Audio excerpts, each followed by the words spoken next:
Did you know, according to the SBA, that 1.2% of Native American businesses represent the overall population of owned businesses, individually owned, corporation owned businesses, small businesses throughout the United States? And then narrow that down even further to Native American owned businesses in clean tech, renewable energy, and tech industries. That number's pretty low. And then break it down even further for women-owned, Native-owned businesses as well. So, this is interesting, how all of this flows down.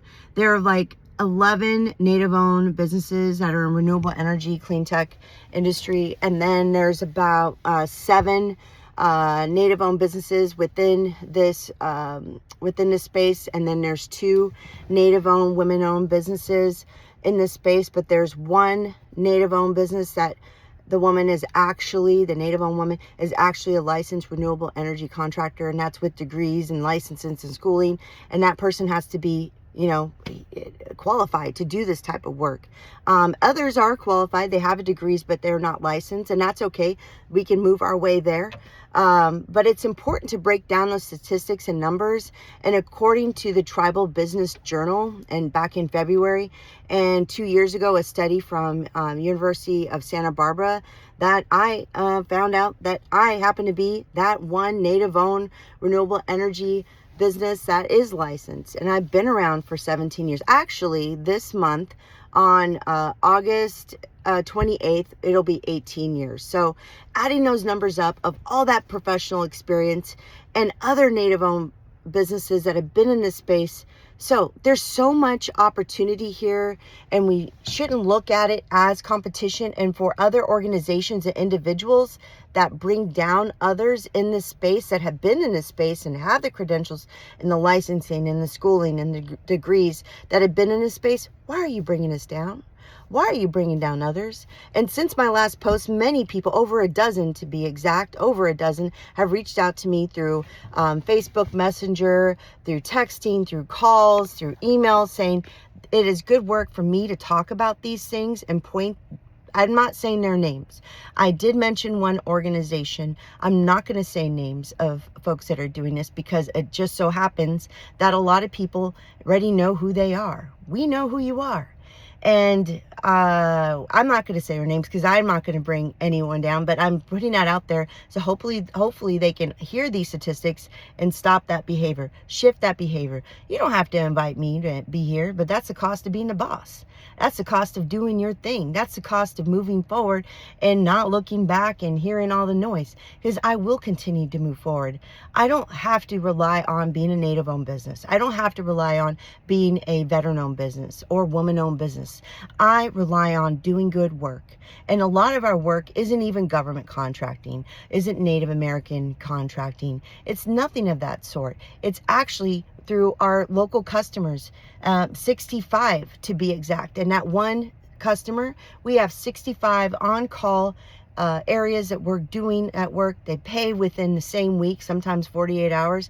And that's good. That's good resume building that we are able to build the past years, and also enable us to be good, and also put those jobs on our resume at the LA Metros, at the San Diego Unified School District, at these different cities and local municipalities and judicial systems, where we're also installing and doing a quality assurance, quality control, and commissioning of the electrical work, the energy efficiency systems, energy management systems, the EV systems. And these are through state, and also the consulting, the Q&A of these different programs and utility programs. This is due to the good consulting work, the data research scientists that we have, and you know who you are too. I'll put that in another post, who that person is later, and also woman and data researcher from Berkeley. So we have those expertise, and anybody that puts me down knows that I'm still going to be here. And I was even at a Native American event, and one of the organizations that does Native American clean tech, or a nonprofit that is supposed to help Native-owned businesses, but they don't support really or at all Native American own businesses. I'm not sure why that is, and they go even further, not all of them, but just some individuals tend to put us down. I'm not sure. So what you would have to ask is, why do these individuals put others down and their businesses down? Is it because they feel threatened? I'm not sure. What does it say about themselves that they have to go out and say negative things about other individuals? Stay away from her. And even worse, they even say, oh, she's crazy. Yeah, sometimes I am crazy. It does take a crazy person to be an entrepreneur. It is freaking frightening sometimes. In the beginning it was. Sometimes it can be because there's a large job, and that could be overwhelming sometimes. But it's game face. It's that confidence. It's a mentality of never quitting and moving forward. It's a mentality of not excuses. It's a mentality of always having ownership, even when things don't go your way and everything's going to go your way. But guess what? You show up and you do the job and you take ownership and you move forward. Yeah, maybe there was something that was set back, but you move forward. So no, there isn't time, there isn't room for people that have the negativity. You keep moving forward.